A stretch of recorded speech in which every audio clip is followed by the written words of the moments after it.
ಒಂದು ಚರ್ಚೆ ಆಗ್ತಿದೆ ಸರ್, ಕೆಲವರು ಇದನ್ನ ಉಲ್ಲೇಖ ಮಾಡಿದ್ರು. ಇವತ್ತು ಹೈಕಮಾಂಡ್ ಸಭಾಪತಿಗಳು ಯಾರಾಗಬೇಕು ಅಂತ ಲೆಟರ್ ಹೆಡಲ್ಲಿ ಬರೆದು ಕಳಿಸುತ್ತೆ ಅನ್ನೋದಾದ್ರೆ, ಮುಂದೊಂದು ದಿವಸ ಪರಿಷತ್ ಬೇಕಾ ಬೇಡವಾ ಅನ್ನೋ ಚರ್ಚೆ ಬಂದು ಹೈಕಮಾಂಡ್ನಿಂದ ಅವಶ್ಯಕತೆ ಇಲ್ಲ ಅಂತ ಶರ ಬರೆದ್ರೆ ಅದನ್ನು ಕಾಂಗ್ರೆಸ್ ಫಾಲೋ ಮಾಡುತ್ತಾ ಅಂತ ಕೇಳ್ತಾ ಇದ್ದಾರೆ. ಅದು ಅದಕ್ಕೇನಂದ್ರೆ ಅಸೆಂಬ್ಲಿ 2/3 ಪಾಸ್ ಮಾಡಿ ರದ್ದು ಮಾಡ್ಬೋದು.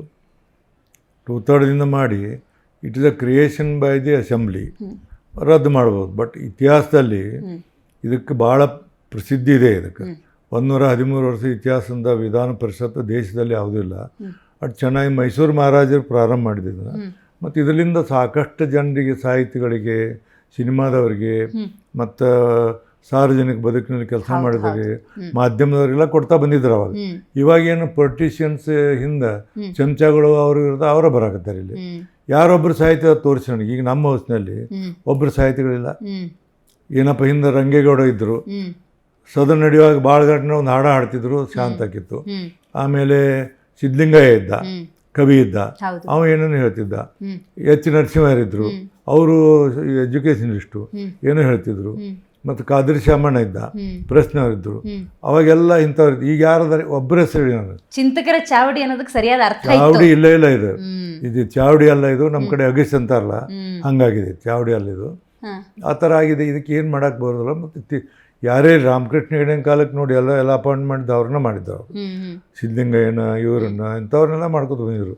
ಮತ್ತು ರೂಲ್ ಐತಿ ನಮ್ಮಲ್ಲಿ, ರೂಲ್ ಐತಿ. ಕನಿಷ್ಠ 6 ಮಂದಿ ಸಾಹಿತಿ, ಸಿನಿಮಾ ರಂಗ, ಆಮೇಲೆ ಸಾರ್ವಜನಿಕ ಜೀವನ, ಎಜುಕೇಷನಲಿಸ್ಟು, ಆಮೇಲೆ ಇನ್ನೊಂದು ಮಾಧ್ಯಮದವರು, ಹಿಂಗಿದೆ.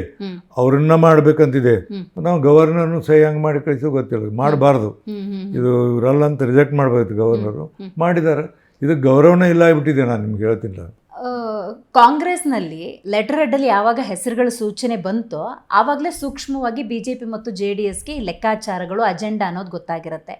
ನಿಮ್ಮ ವಲಯದಲ್ಲಿ BJP ಮತ್ತು JDSನಲ್ಲಿ ಮೈತ್ರಿಕೂಟದಲ್ಲಿ ನಡೀತಾ ಇರೋದ್ರಿಂದಾಗಿ ರಾಜೀನಾಮೆ ಕೊಡೋದು ಬೇಡ, ಏನಾಗುತ್ತೆ ನೋಡೋಣ, ಈ ಥರ ಚರ್ಚೆ ಆಗಲಿಲ್ವಾ ಅಂದರು. ರಾಜೀನಾಮೆ ಕೊಡಬೇಡಿ, ನೋಡೋಣ ಏನಾಗ್ತಿದೆ ನೋಡೋಣ ಅಂತಂದರು. ಬಟ್ ನಾನು ಹೇಳಿದೆ, ಆ ಪರಿಸ್ಥಿತಿ ಒಳಗೆ ನನಗೇನೂ ತಿಳಿಲಿಲ್ಲ. ನಾನು ಕಮಿಟ್ ಮಾಡಿ ಮಾತು ಕೊಟ್ಟು ನೀವು ನನ್ನ ನಾಲಿಗೆ ಆಡು ಮಾಡೋಕ್ಕಾಗೋಲ್ಲ, ದಯಮಾಡಿ ಕ್ಷಮಿಸಬೇಕು, ಹಿಂಗಾಗೈತೆ ಅಂದ್ರೆ 4 ಗಂಟೆ ಮೀಟಿಂಗ್ ಐತಿ, ನಾವು ಬರ್ತೀವಿ. ಆಮೇಲೆ ಬಂದರು ಅವರು. ಅವತ್ತೇ ರಾಜೀನಾಮೆ ಕೊಡುವ ಅವಶ್ಯಕತೆ ಇಲ್ಲ, ರಾಜೀನಾಮೆ ಸ್ವೀಕಾರ ಮಾಡಬಾರ್ದು, ಹಂಗೆ ಅಂದರು.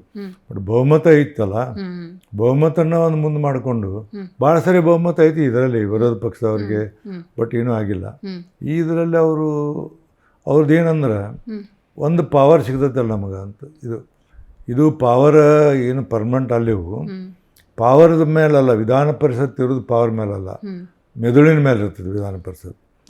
ಮೆದುಳು ಎಲ್ಲರ ಮೆದುಳು ಕೆಲಸ ಮಾಡಬೇಕು. ಈಗ ಏನು ನೀವು ಹೇಳಿ, ಯಾರು ಸಾಯ್ತಿದಾರು? ಯಾರೊಬ್ಬರು ಪತ್ರಿಕಾಕರ್ತನವ್ರು ಅಂತಾರೆ, ಅವ್ರಿಗೆ ಯಾರು ಗೊತ್ತು ಸಾಯ್ತಿಲ್ಲ, ಶಿವಕುಮಾರನವರು ಮಾಡಿದಾರಂತಾರೆ. ಬಟ್ ಇದು ಎಲ್ಲ ರಂಗದಲ್ಲಿದ್ದ ಏನಂದರೆ ನೋಡಮ್ಮ, ನೀನು ಹೇಳ್ತೀನಿ, ಸಾಹಿತಿಗಳಿಗೆ, ಬುದ್ಧಿವಂತರಿಗೆ, ಮತ್ತು ಏನು ಚಲೋ ವಕೀಲರಿಗೆ, ಆಮೇಲೆ ಸಾಮಾಜಿಕ ಕಾರ್ಯಕರ್ತರಿಗೆ, ಅವರಿಗೆ ಇಲೆಕ್ಷನ್ನಿಂದ ಆರಿಸುವ ಶಕ್ತಿ ಇರೋದಿಲ್ಲ. ಅವರ ಬುದ್ಧಿವಂತಿಕೆ, ಅವರ ಸಲಹೆಗಳು ಕರ್ನಾಟಕ ರಾಜ್ಯ ಸಿಗಲಿ ಅನ್ನೋದಕ್ಕೆ ಇದೊಂದು ಕಾನೂನು ಮಾಡ್ಯಾರ, ಅವ್ರನ್ನೆಲ್ಲ ನೇಮಕ ಮಾಡೋದು. ಹಂಗೆ ಬರ್ತಿತ್ತು ಅದು, ಆ ಥರ ಇತ್ತದು. ಬಟ್ ಅದನ್ನೆಲ್ಲ ಗಾಳಿಗೆ ತೂರಿಬಿಟ್ರಿ. ಈಗ ಅಂಕಿಅಂಶಗಳು ಬೇರೆ, ಬಹುಮತ ಇರೋದು ಬೇರೆ. ಆಡಳಿತ ಪಕ್ಷಕ್ಕೆ ಸಂವಿಧಾನದ ನಿಯಮಗಳೇ ಇದ್ದಾವೆ, ಅದನ್ನೆಲ್ಲ ಒಪ್ಕೊಳ್ಳೋಣ. DK ಶಿವಕುಮಾರ್ ಅವರು ತೆಗೆದುಕೊಳ್ತಿರುವಂಥ ಇಂತಹ ನಿರ್ಧಾರಗಳು ವ್ಯತಿರಿಕ್ತವಾಗಿ ಕಾಂಗ್ರೆಸ್ಗೆ ಪರಿಣಾಮವನ್ನು ಕೊಡಲ್ವಾ? ಅದು ಅವ್ರು ವಿಚಾರ ಮಾಡ್ಬೇಕು. ಅದನ್ನು ಅವ್ರು ವಿಚಾರ ಮಾಡಬೇಕು.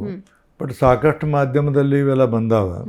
ಬಟ್ ನಾ ಏನಂತೀನಿ ಅಂದ್ರೆ, ವಿಧಾನ ಪರಿಷತ್ತಿನಲ್ಲಿ ಬಹುಮತದ ಪ್ರಶ್ನೆ ಬರೋಂಗಿಲ್ಲ. ಈಗ ಮತ್ತೆ ಇಷ್ಟು ವರ್ಷ ಯಾಕೆ ಬರಲಿಲ್ಲ?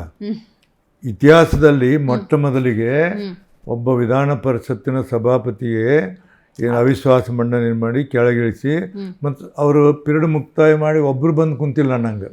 ನಾ ಒಬ್ಬನೇ ಕೂತ್ಕೊಳ್ತೀನಿ. ಈಗ ಬಂದು ಇಡೀ 1956ನೇ ಇಸ್ವಿಯಿಂದ ಇಲ್ಲಿವರೆಗೆ ಸಮಯ ಮುಕ್ತಾಯ ಮಾಡಿ ಅವ್ರ ಮನೆಗೆ ಹೋಗ್ಯಾರ.